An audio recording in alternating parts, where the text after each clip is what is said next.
मी धम्मदर्शी प्राचार्य एम के धम्मबांधवांनो, आपणा सर्वांना जय.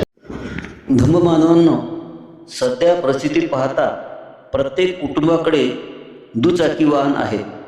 काही कुटुंबाकडे तर दोन दोन म्हणजे स्कूटी, मोटरसायकल आहे. याचे कारण ती आवश्यक बाब आहे.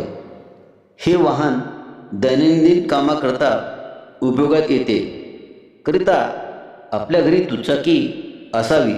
परंतु असे निदर्शनास आले की काही पालक आपल्या अज्ञान पाल्याला म्हणजेच मुलामुलीला स्कूटी किंवा मोटरसायकल चालवण्यास देतात. नियमानुसार मुलामुलीचे वय पूर्ण 18 वर्षे झाल्यानंतरच तो सज्ञान होतो. करिता 18 वर्ष पूर्ण झाल्यानंतरच आपल्या पाल्याला वाहन चालवण्यास द्यावे. शासनाच्या नियमाचे पालन केल्याने आपण अडचणीत येणार नाही. व्हिडिओमध्ये आपण पाहता रुचिका वाकडे राहणार येलदरी ती स्कूटी चालवित असून ती माझी नात आहे. मी सांगू इच्छितो, वाहने जपून चालविणे.